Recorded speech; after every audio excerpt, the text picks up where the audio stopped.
बिस्मिल्लाहिर्रहमानिर्रहीम, अस्सलाम वालेकुम, नमस्कार, सत श्री अकाल and good evening. This is castle बारी फ्रॉम बारी लॉ एसोसिएट्स। दोस्तों, कैसे हैं आप?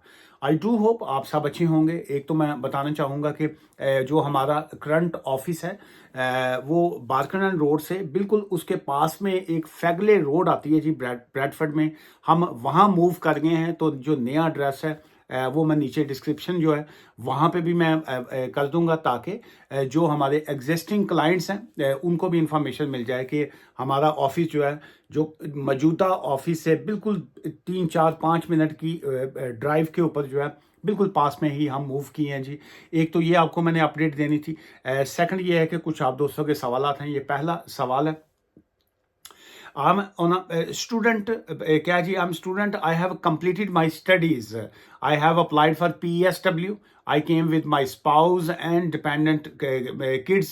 Most of people says to me that you have to file a asylum or take the work permit to stay here for a long time. If I could not get the sponsored job, what are the ways to stay here for a long time? Number एक तो ये है कि इस तरह के सवालात के ऊपर और दोस्तों के मशवरों के ऊपर जो है कभी भी अपनी लाइफ का जो है वो लाइफ के साथ नहीं खेलना चाहिए। ये बेसिकली मैं यहाँ पे आपके साथ जो ये रात को वीडियो व्लॉग जो मैं करता हूँ आपके साथ, इसका मकसद ही सिर्फ ये होता है आपको अवेयरनेस देना। लेट से आपके किसी दोस्त ने आपको कहा कि जी आप असाइलम कीजिए। अब आप असाइलम करते हैं तो कहाँ पे आपकी क्रेडिबिलिटी है कि आप स्टूडेंट आए, आपने अपनी स्टडी कंप्लीट की, आप PSW पे हैं या इस वक्त जा रहे हैं, या आपके पास ऑलरेडी है। अब आपको चूंकि जॉब नहीं मिल रही, तो अब आपकी जान को खतरा पड़ गया पाकिस्तान में या इंडिया, जहाँ से भी आप हैं, कि जी मैं 3 4 साल से यहाँ पे ऑलरेडी यूके में हूँ और मुझे यहाँ पे PSW भी है, सारा कुछ है, लेकिन मुझे चूंकि अब जॉब नहीं मिल रही तो मेरी अब जान को खतरा है। मुझे पॉलिटिकल तौर पे असाइलम चाहिए, मुझे रिलीजियस की बेस पे असाइलम चाहिए, अब मैं LGBT हो गया हूँ।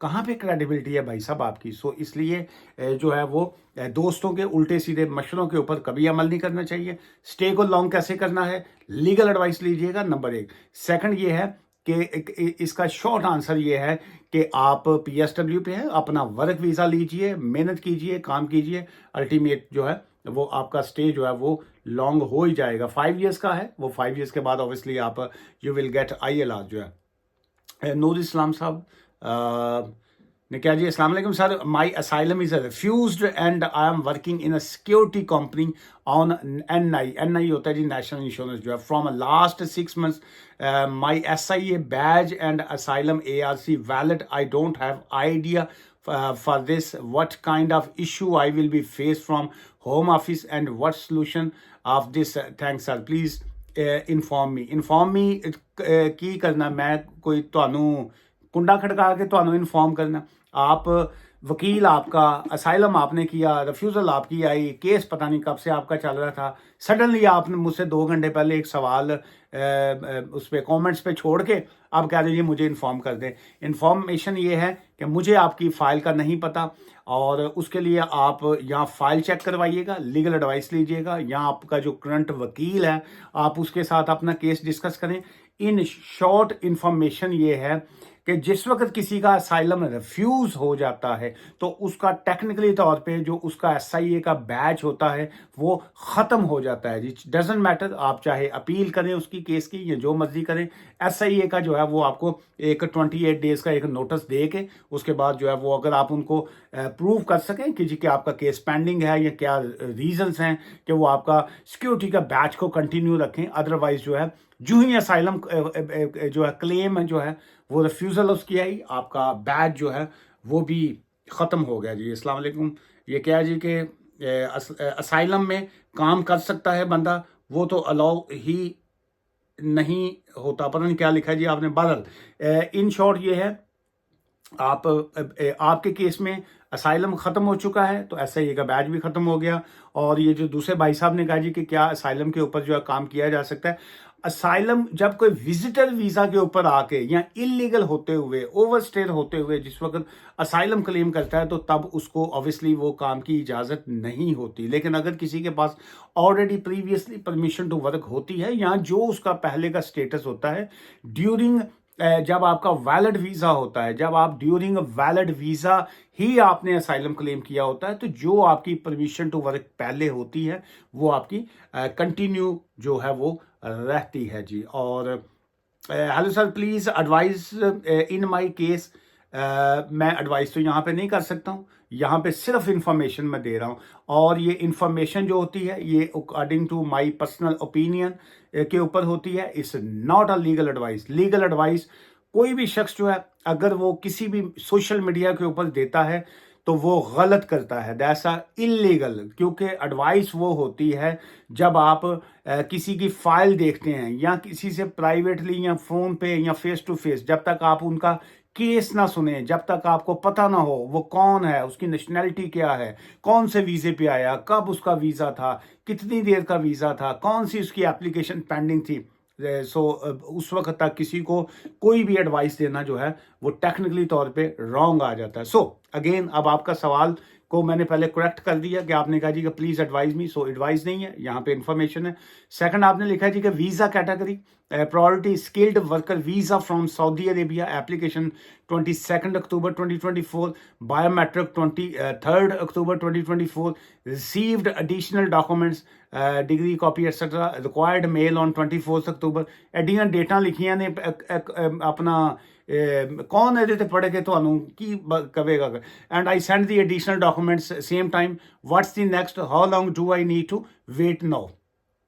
ठीक है, अब मैं ये लंबी बात इसलिए करने लगा हूँ ताकि आप जैसे जो सियाने दोस्त होते हैं उनको आइडिया हो कि जी ये कितना हमाकत वाला सवाल होता है। अब आपने लिखा कि visa category priority skilled worker visa आपने सऊदीया से अप्लाई किया, उन्होंने एडिशनल डॉक्यूमेंट्स मांगे, फलां किया, ये किया, उसके बाद अभी कितना वेट।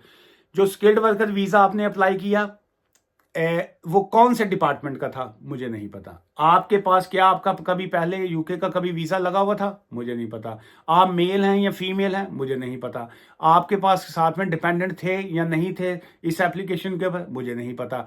आपका एक्चुअल जो फील्ड था वो क्या है, और उसके बाद जिस जॉब के ऊपर आपने कॉस्ट लेके अप्लाई किया है मुझे नहीं पता। सो उसके बाद उन्होंने एडिशनल डॉक्यूमेंट्स जो आपको मांगे आपने वो दिए, और उसकी बेस के ऊपर क्या वो अब आपका इंटरव्यू कॉल करेंगे या नहीं करेंगे, या पहले किया मुझे नहीं पता। सो इसलिए जो जब तक किसी भी केस का आपको ए टू जी बैकग्राउंड ना पता हो, आप जो है वो किसी भी केस के ऊपर मैं नहीं समझता कि वकील की ग्रिप होती है कि वो ऐसे ही आपकी बातों के ऊपर कि जी आगे क्या होगा, आगे मैं आप कहूँगा कि वही होगा जो मंजूर खुदा होगा। सो बाज़ का जो है हम कुछ पल्ले नहीं पड़ता तो हम लोग ऊपर वाले पे डाल देते हैं कि जो करेगा जी वही करेगा। सो वो तो हमेशा करता ही है, वो उसी ने ही सब कुछ करना होता है। लेकिन जो एक कानून है उसके मुताबिक भी चीज़ें होती हैं। अब आपका जो वकील है आप उससे अपना केस डिस्कस कीजिए कि क्यों उन्होंने एडिशनल डॉक्यूमेंट्स मांगे, कहाँ पे मिसिंग थी अब आपकी, और क्या उसके बाद आपको रिफ्यूज़ल आएगी या आपको मज़ीद होम ऑफिस से बात करनी चाहिए कि आपने ये डॉक्यूमेंट्स मांगे, और उसके बाद क्या आपने किस तरीके से उनको एक्सप्लेन किया है कि वो आपकी रिफ्यूज़ल ना दे आपसे। अगर कोई मज़ीद उसमें मिसिंग है तो उसको वो क्लियर करें जी। ये भाई साहब का नाम क्या है जी, उन्होंने लिखा जी कि ILR पे फैमिली को बुलाने के लिए सैलरी क्या होनी चाहिए, प्लीज रिस्पॉन्ड सर। ILR पे फैमिली को कैसे बुलवा सकते हैं जी आप। ILR अगर किसी को मिल चुका होता है, अब आपके सवाल में मुझे कोई क्लैरिटी नहीं है, और इसी वजह से मैं अक्सर लोगों को देखता हूं जब वो रिफ्यूज़ल लेटर बेचारे पकड़े आते हैं मेरे पास कि जी वो हमने फलां एक यूट्यूब की या बाकी तरफ वीडियो देखी और उसके ऊपर हमने अमल कर लिया, हमें ये गलती होगी, और अपना वो सत्यानाश कर लेते हैं। एक मतलब एक वो मोहतरमा एक मेरे पास ऑफिस में आ गई, उन्होंने कहा जी वो केस उनका कोई चल रहा था कोई और, बैठे बैठे एमी बीच में ना कई लोगों को आदत होती है बैठे बैठे एमी कोई सवाल कर लेंगे, उस सवाल भाई ना बनने की चाहे तवज्जो ही ना हो कोई और काम। जो आपका फोकस, जो आपके पॉइंट का फोकस होता है, जो आपका केस होता है, मैं अब इसकी एग्जांपल इसलिए दे रहा हूँ ताकि आपको आइंदा से नसीहत मिले। लेट से आप मेरे पास आ गए, आपने कहा जी मैं स्किल्ड वर्कर वीज़ा की मेरी आप एप्लीकेशन फाइल कीजिए। अब मेरा फोकस है, मैं आपकी बैकग्राउंड जान रहा हूँ, आपकी चीज़ें पूछ रहा हूँ आपसे, मैं आपका स्किल्ड वर्कर वीज़े के ऊपर फोकस हूँ। बीच में आप एक सवाल बीच में उठा लेंगे, अच्छा जी मैं अगर ब्याह कर लें तो फिर की होएगा जी, अब वो सवाल टेक्निकली आपके स्पाउस वीज़े की तरह चले, अब मैं वो पढ़ रहा हूँ बीच में, अच्छा जी, वो मैं इसके बजाय मैं अगर असाइलम कर दूँ तो क्या होगा? ये अक्सर लोगों का प्रॉब्लम ये होता है कि वो एक केस को डिस्कस करते करते साथ में अपनी कई लत्तां जड़ियां ना कई पासे एंड करके विछा लेंदे ने, और उसके बाद मुंह से कोई बात निकली हो ना, उसको अपनी मर्जी से तोड़ मोड़ के वो समझते हैं कि जी ये शायद ऐसा होता है, वहां पे आपको नुकसान होता है। एनीवेज, अब आपका ये जो सवाल था आईएलआर पे फैमिली को बुलवाने के लिए क्या सैलरी होनी चाहिए, आईएलआर किसी के पास हो, अगर आप स्पाउस वीजा की बात कर रहे हैं और फैमिली से मुराद आपकी फैमिली में तो बाप भी होता है, माँ भी होती है। अब आईएलआर के बाद माँ बाप को तो आप नहीं बुलवा सकते अनटिल अनलेस अगर आप एडीआर का वीजा करें। अब आप फैमिली में तो जो है वो जो आपकी बहनें भी आ जाती हैं, आपका भाई भी आ जाता है, सो आप उनको तो नहीं बुलवा सकते, उनको तो किसी भी कंडीशन में नहीं आप बुलवा सकते अनटिल अनलेस अगर वो कोई बड़ी सीरियस किस बीमारी में इस तरह से हैं कि उनका इलाज कहीं पे हो नहीं सकता और आप उनको यहाँ पे ला के ट्रीटमेंट करना चाह रहे हैं। फैमिली में तो आपकी एक लीगली तौर पे आपकी वाइफ आती है और वो आपके बच्चे आते हैं जो 18 साल से कम उम्र के होते हैं, या अगर कोई बच्चा 18 से ऊपर भी है लेकिन वो उसके कुछ स्पेशल सर्कमस्टांसिस हैं तो वो डिपेंडेंट आता है। उस कंडीशन में जो है आफ्टर आईएलआर फिर थ्रेश होल्ड जो है वो 29,000 पाउंड्स का जो है वो होता है जी। So can ILR be maintain by coming and visiting UK every 2 years and then go back to home country? जी बिल्कुल ऐसे ही, अगर किसी के पास ILR होता है इंडेफिनिट लीव टू रिमेन तो वो आउटसाइड दी कंट्री जो है वो 2 years तक रह सकते हैं, but you must have to come back. इसमें ये नहीं है कि यू मस्ट का वर्ड उन्होंने लॉ में यूज किया है कि आपको 2 साल के अंदर अंदर आना आपके लिए लाजमी है, अदरवाइज जो है वो आपका ILR जो है वो कैंसिल हो जाता है जी, रिवोक हो जाता है। Hello sir, hope you are well, can we take a sponsorship in between FLR? ये डिपेंड करता है कि आपका पहले का स्टेटस क्या था, आपका लीगल वीज़ा स्टेटस क्या था जब आपने FLR को फाइल किया, और अगर FLR आपका 3C लीव के ऊपर चल रहा है, आपका FLR जो है वो वैलिड है और आप ओवरस्टे नहीं हुए, आप लीगली तौर पे, अब लट से आप कह रहे हैं जी मैं स्टूडेंट था, मैंने उसके बाद जो है मैंने FLR पे फाइल किया, अब यहाँ पे आप कह रहे हैं जी कि क्या मैं स्पॉन्सरशिप ले लूँ? अब मैं बेवकूफ़ अगर हूँ तो मैं कहूँगा जी हाँ जी आप FLR के ऊपर हैं तो आप स्पॉन्सरशिप ले सकते हैं। हो सकता है आपकी यूनिवर्सिटी अगर आप स्टूडेंट है तो आपकी कंप्लाइंस ही ना पूरी हुई हो, आपकी अटेंडेंस शॉर्ट हो, आपने उनकी फीस ना दी हो सकता है आप इलीगल हों और आपने फिर FLR फाइल किया हो सकता है आपका किसी और वीज़ा पे स्टेटस हो फिर आपने FLR फाइल किया। सो FLR कोई भी बंदा फाइल कर सकता है, एक बंदा जिसके पास कोई यूके का डॉक्यूमेंट्स नहीं है, टोटल इलीगल है, उसका नाम ABC था, वो बताता जो है वो मोहम्मद बूटा अपना नाम बता रहा है, एक्चुअली उसका नाम जो था वो करीमुद्दीन था, उसने नाम गलत रखा, पासपोर्ट उसके पास है नहीं, कोई स्टेटस कोई कागज़ नहीं, वो भी जाके FLR फाइल कर सकता है। सो FLR का मतलब ये थोड़ी होता है कि जी कि आप के पास जो है आपने FLR फाइल कर दिया तो उसके बाद जो है आप स्किल्ड वर्कर वीज़ा पे आ जाएं या किसी और वीज़ा पे आ जाएं। सो FLR की बेस देखनी होती है कि उस आपकी पिछली बेस जो है वो क्या है जी, वो वाली बेस नहीं जिसको कहते हैं बेबी को बेस पसंद है, वो वाली बेस नहीं, ये केस की बेस की बात हो रही है, बेबी को बेस पसंद है।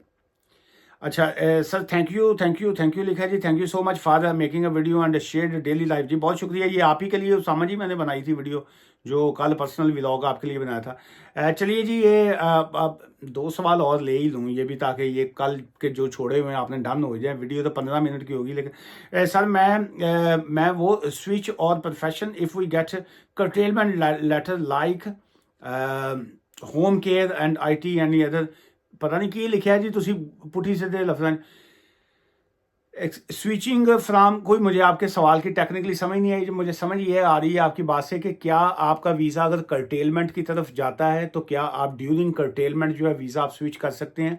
अगर आपका वीज़ा कर्टेलमेंट की तरफ जाता है, आपको 60 डेज़ का अगर लीगल नोटिस आया है तो यस विद इन 60 डेज़ जो है आप अपना वीज़ा जो है उसको स्विच कर सकते हैं जी, लेकिन आप अपनी सिचुएशन के मुताबिक लीगल एडवाइस लीजिएगा। हाँ अच्छा, how to register a nikah in UK? Before nikah or after nikah need to register nikah?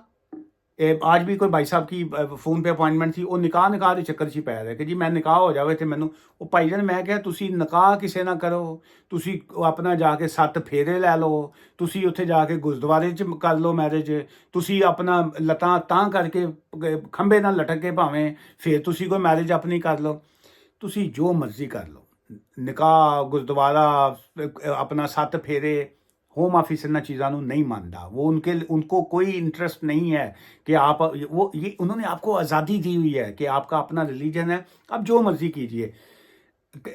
Marriage registered करने के लिए, स्पाउस वीज़ा अप्लाई करने के लिए 2 चीज़ों का होना मस्ट है। नंबर 1, या आप मैरिज को रजिस्टर्ड करें रजिस्ट्रार ऑफिस में और आप अपना मैरिज सर्टिफिकेट लेके फिर आप जो है अपना स्पाउस का वीज़ा डाल सकते हैं। सेकंड, अगर आप मैरिज को अपनी रजिस्टर्ड नहीं कर सकते किसी वजह से, आप इलीगल हैं, ओवरस्टेयर हैं, आपके पास डॉक्यूमेंट्स नहीं है, आपके पास पासपोर्ट नहीं है, आपके कोई और इश्यूज़ हैं, तो then the option is you need to prove, आपको साबित करना पड़ेगा कि जिनके साथ आप स्पाउस का एप्लीकेशन डालनी है उनके साथ आपका मिनिमम 2 years का जो है वो रिलेशनशिप है, जिसको लिविंग रिलेशनशिप कहते हैं, जिसको अनमैरिड पार्टनर वीज़ा रूट कहा जाता है। उस कंडीशन में आप जो है वो फिर एप्लीकेशन डाल सकते हैं। If income is less than 29,000 pounds will go for a 10 years route और रिजेक्ट वीज़ा। नंबर 1, ये एक कंडीशंस होती हैं। आपका वैलिड वीज़ा आपके पास होना चाहिए। नंबर 2, आपकी मैरिज का रजिस्टर्ड होना चाहिए। नंबर 3, आपके पास अकोमोडेशन का होना मस्ट है। नंबर 4, आपकी या आपके पार्टनर की या आपकी कंबाइंड इनकम का 29,000 pounds का जो है वो होना मस्ट है। हाँ, अगर उसमें बाकी सारे लवाजमात पूरे हैं, सारे वो रिक्वायरमेंट सारी डन है, सिर्फ अगर फाइनेंशियल थ्रेशोल्ड का इशू आता है तो देन जो है वो 10 years आपको वीज़ा रूट के ऊपर वो डाल सकते हैं। कल भी एक हमारी बहन का सवाल आया हुआ था मुझे वहाँ पे, उन्होंने पूछा कि जी कि आपने किसी वीडियो में कहा, ये पता नहीं कल परसों की वीडियो में था कि जी कि आप कंबाइन इनकम जो है वो शो कर सकते हैं, तो उन्होंने कहा जी कि मैंने पहले पूछा था तो आपने कहा कि कंबाइन इनकम नहीं सिंगल इनकम होती है। सो इसलिए अपने पल्लियों कोई चीज़ा ना कटिया करो, आपके जो सरकमस्टांसिस होते हैं उस पर डिपेंड करता है।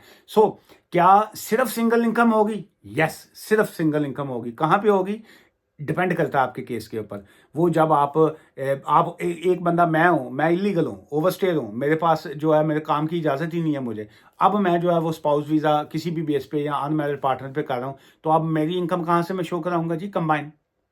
बताइए आप कहाँ पे मैं कंबाइन इनकम शो करवाऊंगा? मैं काम कर रहा हूँ, कैश इन हैंड पैसे ले रहा हूँ, मैं सारे हैं पैसे मेरे पास भी आ रहे हैं। अब मैं वहाँ पे शो करवाऊंगा अगर कि मेरे पास पैसे हैं, ये तो मैं क्रिमिनल ऑफेंस में फंस गया, चूंकि मेरे पास तो काम की इजाज़त ही नहीं थी और नेशनल इंश्योरेंस नंबर भी के ऊपर मैं कैसे काम कर सकता है। इस केस में सिर्फ और सिर्फ दूसरी पार्टी की जो है वो इनकम जो है सब वो आएगी। अच्छा, अब मेरे पास स्टूडेंट हूँ मैं, 20 घंटे काम की इजाज़त है और मैं काम जो है वो एक्चुअल कर रहा हूँ जी 50 आवर्स या 70 आवर्स।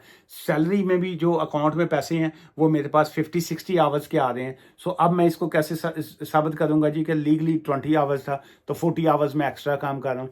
कितने आवर्स का मैं अब इसमें कंबाइन करूँगा दूसरे के साथ जो है।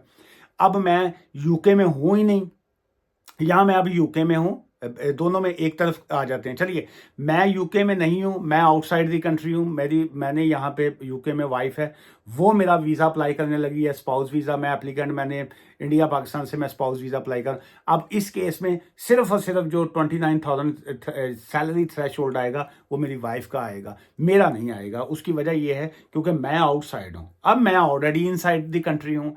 मैं यहाँ पे जो है वो स्किल्ड वर्कर वीज़ा पे हूँ लेट से। अब मेरी भी 15-20 हज़ार 25 हज़ार पाउंड इनकम है, मेरी वाइफ जो है वो उसकी भी 5-7 हज़ार पाउंड इनकम है। हम दोनों की यहाँ पे कंबाइन इनकम जो है वो हो जाएगी जब मैं अगर वीज़ा अपना स्पाउस का डालूँ। सो इसलिए हर केस की शक्ल डिफरेंट होती है, इसलिए हर पॉइंट को सेम मत समझा करें। इसलिए कि जी वो फलां वीडियो में ये किसी ने कहा तो फलां में आपने ये कहा तो मुझे ये समझ, इंडिविजुअल केस होता है। हर वो कहते ने मूँह के मुताबिक जड़ा ना वो चपेड़ वाली जी मिसाल मैं देना चाह रहा। सो कहते हैं कि किसी का मूँह लाल वेख के अपना मूँह चपेड़ मार के कभी लाल नहीं करीदा होंदा।